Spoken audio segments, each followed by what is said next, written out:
Le FC Barcelone perd sous le score de 1-0 face à Leganés. Sur les 6 derniers matchs du Barça en Liga, il y a eu une seule victoire.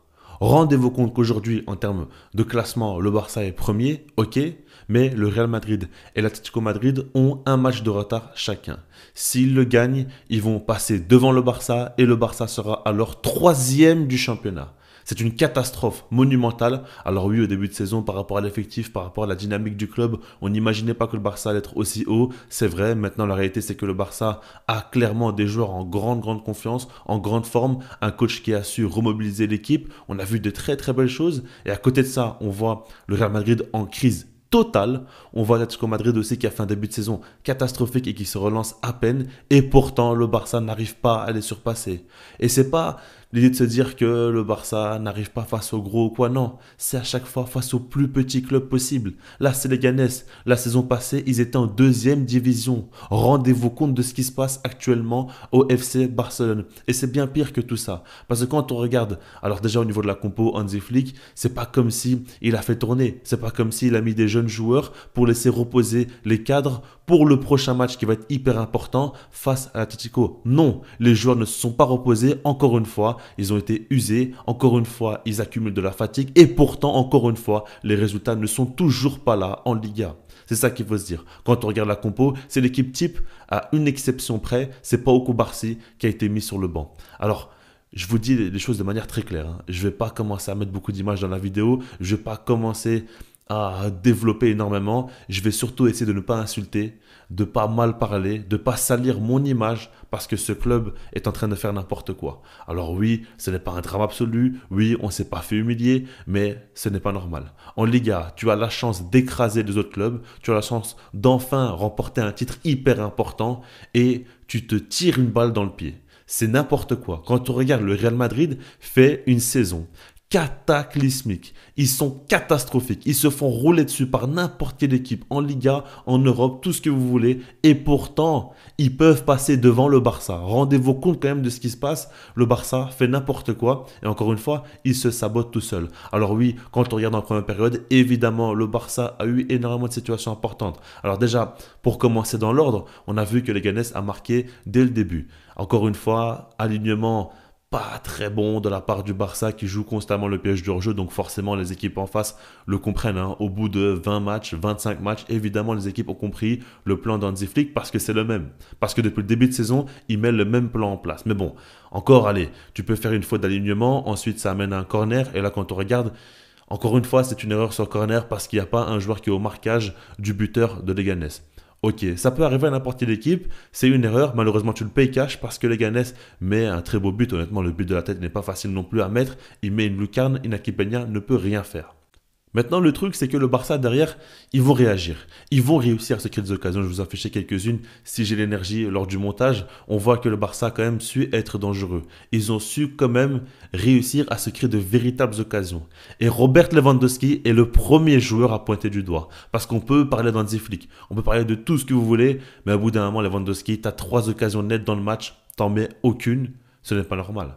Au bout d'un moment, Lewandowski, tu es là pour marquer des buts. C'est ton rôle sur le terrain. Tu es l'attaquant du FC Barcelone, tu as un salaire énorme, l'un des plus gros de l'effectif, et tu ne sais pas mettre un but face à Leganés, une équipe promue, qui était en deuxième division la saison passée. Qu'est-ce que vous voulez qu'on fasse? Parce que oui, cette saison, c'est le meilleur buteur d'Europe, il met énormément de buts, etc. C'est magnifique. Mais je vous l'ai toujours dit, il peut mettre 200 buts, il peut mettre autant de buts qu'il veut, mais on voit c'est raté. Et aujourd'hui, Lamine Yamal et Rafinha font une saison exceptionnelle, ils arrivent à porter Lewandowski, à lui créer énormément d'occasions, il en profite, il met ses buts, il met des pénaltys, il fait de belles choses. Ok, maintenant au bout d'un moment, quand l'équipe va mal, il est complètement mort. On l'avait avec Xavi, on le voit avec Hansi Flick, dès qu'il y a un temps faible du Barça, dès que l'équipe va un peu moins bien, il ne sert plus à rien sur le terrain. Mettez-moi Ferran Torres, mettez-moi Pau Victor, mettez-moi ce que vous voulez, mais enlevez-moi ce Lewandowski là, qui est complètement nonchalant, qui se croit pour je ne sais qui, ou je ne sais pas à chaque fois qu'est-ce qu'il fait quand il prend le ballon, il veut faire je ne sais pas combien de touches de balle, etc.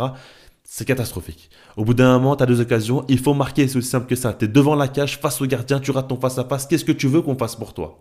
Qu'est-ce que vous voulez qu'on fasse pour Lewandowski? Ensuite, quand on regarde Rafinha, il n'y a rien à dire. Il n'y a aucune critique à émettre autour de Rafinha parce que lui, il a failli marquer. À un moment donné, le gardien fait un arrêt monumental et d'ailleurs, le gardien aussi fait un très gros match. Dimitreski, ou je ne sais pas trop comment il s'appelle, le gardien de Leganés, le Serbe, fait vraiment un très gros match et Rafinha se crée de grosses occasions. Il a été très bon parce qu'il a constamment tenté. Du début jusqu'à la fin du match, il n'a pas arrêté et s'est créé de grosses situations très dangereuses. À un moment donné aussi, il donne un ballon de but à Lewandowski, mais encore une fois, le Polonais ne sait pas marquer quand le Barça va mal.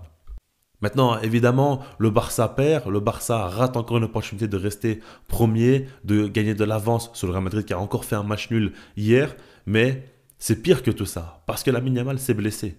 Et la gestion de la blessure de Lamine Yamal, elle est catastrophique. On le voit sur l'action, il se tord la cheville. Donc une entorse à la cheville, normalement c'est pas très grave, on parle d'environ 3 semaines. Maintenant il revient à peine de blessure. S'il se reblesse, il y a d'autres problèmes qui vont être engendrés, on va y parler un peu plus tard. Mais ce que j'aimerais dire surtout, c'est que à un moment donné, il demande le changement. Après, il dit attendez, là, le mi-temps au moins pour décider. Au final, il reste sur le terrain. Mais on voit bien qu'à partir du moment où il y a eu le contact, il n'arrive plus à sprinter et il ne tente pratiquement rien. Il n'a plus confiance en lui-même. Donc à ce moment-là, pourquoi le staff du Barça le laisse sur le terrain? Pour gagner face à Leganés, tu as besoin de Lamine Yamal. Donc le Barça est dépendant d'un gamin de 17 ans. Alors évidemment, c'est le meilleur joueur au monde, il n'y a pas de souci. Maintenant, le Barça ne sait pas battre un promu sans Lamine Yamal. Vous pensez qu'on en est arrivé jusqu'à là? Alors que normalement l'équipe est terrifiante, n'a aucun défaut tactique. Moi, je ne comprends pas ce qui se passe. Et donc par rapport à ça, il faudrait m'expliquer pourquoi Lamine Yamal est aussi important. Normalement, si l'équipe va bien, si l'équipe est capable de gagner face à un promu, sans Lamine Yamal, il sort directement après le coup pour prendre le moins de risques possible. Au bout d'un moment, la carrière de Lamine Yamal est plus importante que beaucoup d'autres choses. Ça, il faut bien se le dire. Lamine Yamal est formé à la Masia. C'est aujourd'hui le meilleur joueur au monde. En termes de qualité individuelle, ce qu'il propose, c'est phénoménal. C'est le meilleur joueur de l'équipe, il n'y a aucun doute là-dessus. Et par rapport à ça, pourtant, dès qu'il y a un petit coup de moins bien, on force quand même à l'utiliser. Déjà qu'il joue énormément, c'est en même temps quand il est blessé, il continue à jouer, mais qu'est-ce qu'on va faire par la suite? C'est pas normal, évidemment. Il est surutilisé. Et aujourd'hui, il n'a pas été à 100%. Il a quand même tout donné pour le club parce qu'il aime ce club plus que tout. Là-dessus, on est tous d'accord pour le dire. Maintenant, encore une fois, il faut le protéger. Et le club ne le fait pas. Donc, par rapport à ça, maintenant, encore une fois, le Barça s'est créé pas mal de situations. Jules Koundé, notamment, a été très bon. Vraiment, il n'y a rien à dire par rapport à Jules Koundé, Casado, Pedri. Ils ont fait leur match. Il y a quelques joueurs quand même qui ont fait de bonnes choses, évidemment. Par exemple, Daniel Olmo, lui, a été catastrophique, mais j'ai pas forcément envie de tomber sur le joueur. Il y a juste Lewandowski pour moi qui a exagéré. Allez, Daniel Olmo aussi, vraiment, il a fait un très très mauvais match, ok.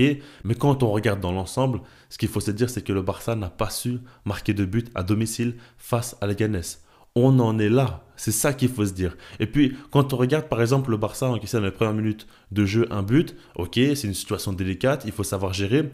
Mais quand tu encaisses à la 3e minute de jeu, tu as quand même le temps de revenir dans le match. Tu es à domicile face à un promu. Et pourtant, on voit que le Barça se précipite. On a l'impression qu'ils sont menés 3-0 et qu'ils doivent faire une remontada de l'espace avec une équipe extraordinaire en face. Non, c'est Leganés.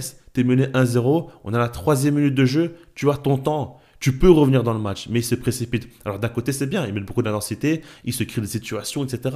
Mais quand tu te précipites comme ça, tu perds un petit peu en lucidité. Et on a vu quelques joueurs qui ont fait des erreurs techniques, et c'est dû à ça aussi. Et pourquoi le Barça se précipite? Parce que sur les 5 derniers matchs en Liga avant celui-ci, il y avait eu une seule victoire. Et donc, tu as une pression du résultat. Tu as fauté plusieurs fois de suite, et maintenant, tu n'as plus trop le droit à l'erreur parce que tu peux passer 3e en Liga, encore une fois. Et donc, par rapport à tout ça, on comprend bien que le Barça est dans une situation où ils sont en perte de confiance, en perte de vitesse. Et aujourd'hui, on voit des joueurs quand même qui sont fatigués sur le terrain, qui n'arrivent plus trop à répéter les efforts à haute intensité.